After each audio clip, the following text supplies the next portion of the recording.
Nasa linya po ng ating komunikasyon ang Metro Pacific, ang Assistant Vice President for Traffic ng Metro Pacific Tollway Company. Ayan, si Sir Robin Ignacio. Magandang umaga po, Sir Robin.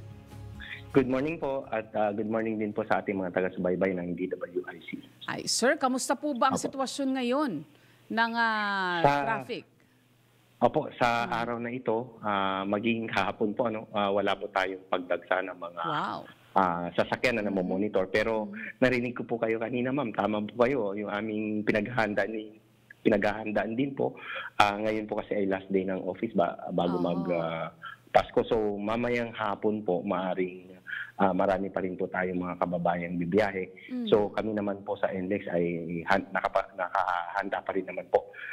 Mula po nung Friday, actually po, Friday ng hapon hanggang gabi, dagsana po talaga yung umuwi. Wow. Hanggang Sabado po, madaling araw pa lang po hanggang alas 8 ng gabi, tuloy-tuloy po na mataas po yung volume po natin, yung dami ng traffic po natin. So, yun, yung last na pinaghahandaan natin bago magpasko is ngayong hapon nga po, ngayong gabi, hanggang maaari po hanggang early morning po tomorrow.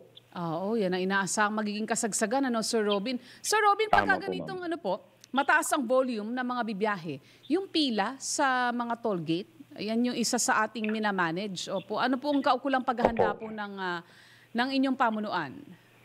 Sa ngayon po, hindi na natin masyadong nararanasan yung mga mahahabang pagpila, sobrang habang pagpila sa ating mga toll plazas.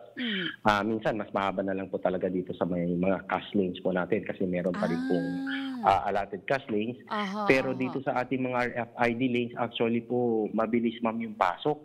At considering na 3 po yung ating entry plazas mula po dito sa Metro Manila, pag nagsama-sama po kasi ito yung galing Mindanao, galing Karuhatan at saka dito sa Balintawak, nag-slow down po yung ating traffic dito sa may bandang Harbor Link Interchange hanggang Valenzuela or may Kawayan po. So, minsan yung tail end pumutukod po dito sa toll plaza. So, yun po yung minsan dahilan na kung bakit hindi makapasok kaagad yung mga nakapila dito sa ating toll plaza. Okay. Hindi dahil sa pila doon sa toll plaza, kundi talagang yung volume ng mga sasakyan, Kaya hindi makausad. Pagka nagkasabay-sabay po kasi sobra na po doon sa capacity ng ating road after Harbor Link Interchange. Yung ating mga yung mga barrier ay maayos na nababasa, yung mga RFID. Kasi yan yung kadalasang problema ng mga nakaraan na-address na yan. Opo, ngayon ma'am, na-address na po yan. Kung meron man po, talagang remote cases na lang po, pero karamihan po yung more than 90% po natin, 90% ng motorista na naka-RFID. Yun, maraming salamat din po. Mukhang talagang ini-ensure po nila na may sapat na load yung kanilang RFID, kaya wala po tayo masyadong naging concern. Yun din ang importante pala, Sir Robin, matiyak na may sapat na load yung kanilang mga RFID bago pa lang bumiyahe. Opo, at yun nga po, yung paglo-load naman po, madali na lang po, lalong-lalo na marami po tayong mga online loading partners po. So, kahit approach pa lang po ng expressway, minsan pag nag-load online, pumapasok naman po kaagad yung load natin. Ayun. Paano pala yun, Sir Robin, pagka talagang kinulang sa load, tapos nandoon na siya sa barrier? Opo, meron naman po tayo mga lane assist po at yun nga po ang mahirap po niyan kung talagang siya po yung dahilan kung bakit magkakaroon po ng congestion. Maaaring ma-cite pa po siya ng violation. Pero yun po, pagka wala naman po tayong pila o congestion, may mga toll lane assist tayo. So, tinutulungan na lang po ito magbayad ng cash. At yun, pinapaalalahanan po na yung susunod po ay siguraduhin na po na may balance. Sa bagay pala, Sir Robin, hindi pa implemented sa ngayon yung policy na magmumulta pagkakulang sa load yung RFID. Di ho ba? Napagpaliban pa po napagpaliban pa po ito. Baka maaaring ito 2025 po. Pero nevertheless, dapat tiyakin na po nila talaga yung load ng kanilang RFID kasi hindi lang sila yung mababalam. Pati yung ibang motorista ay maapektuhan. Opo, tama po kayo ma'am.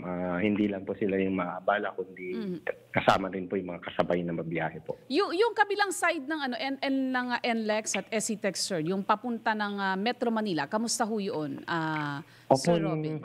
Nung Friday, meron din po tayong volume na monitor na papasok po ng Metro Manila. So, yun din po yung dahilan minsan, ma'am, kung bakit hindi po kami kaagad-agad makapag-implement ng counterflow dahil mataas din po yung volume sa kabila. So, nung Friday, ganun din po nung Saturday, meron pong papasok din po ng Metro Manila, pero mas marami pa rin po talaga yung panorte po na traffic natin. Opo, yung mga usual yung paghahanda, sir, pag may mga masisiraan, habang bumabaybay sa NLEX, naka-in place ba yung inyong mga lakbay alalay assistant?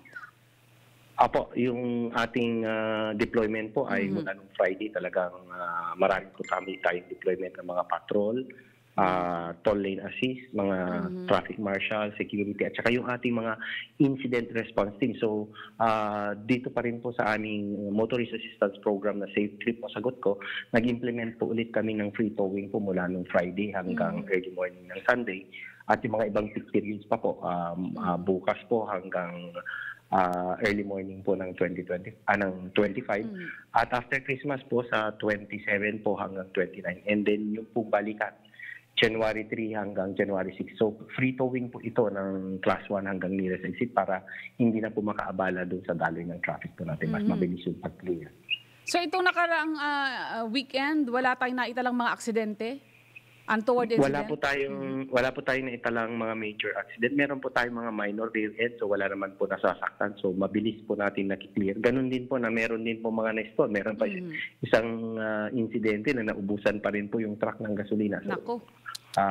Yun po yung sana po siguraduhin din po ng ating mga motorista na hindi po sila nauubusan ng gas. Opo. Yung blow bag, binanggit po ng DOH yan, Sir Robin yung blow bag, di ba? Kailangan i-check baterya, ilaw, langis, tubig, preno, hangin, gas, makina, gulong.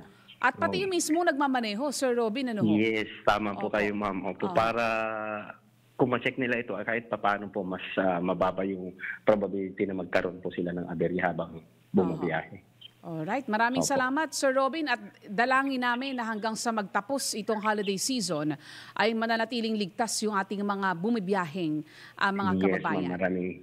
Yes, ma'am, maraming salamat po at magandang umaga po ulit sa inyo. Magandang umaga po, Sir Robin. Ayan po si Sir Robin Ignacio ng NLEX SC Tech.